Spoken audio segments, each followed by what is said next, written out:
Assalamu alaikum. My name is Hamid Iqbal Khan, a calligrapher and calligraphy teacher in third generation.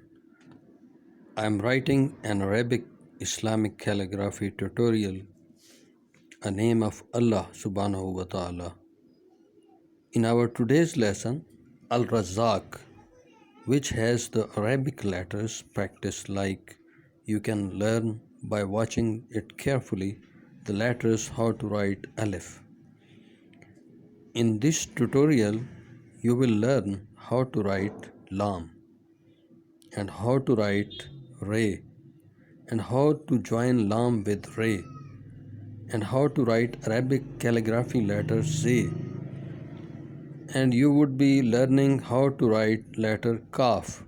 Dear viewers, Al-Razzaq means the provider, the sustainer, the bestower of sustenance, the one who is giver of all things, beneficial both physical and spiritual.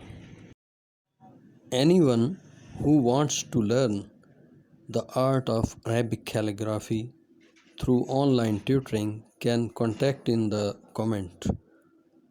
I would love to teach this art online. Viewers, I am sure you have got a new idea to make Islamic Arabic calligraphy masterpiece painting by observing today's lesson. I hope you will like today's lesson, and if you have any question about the art of Arabic calligraphy like materials, methods and training etc., you are welcome in the comment. I will definitely reply inshallah. If you need any custom calligraphy, just drop a message and tell us any challenge through email or through WhatsApp. You can find these contact details in the end of the video. Inshallah, I will meet you in the next video. Till that time, Allah Hafiz.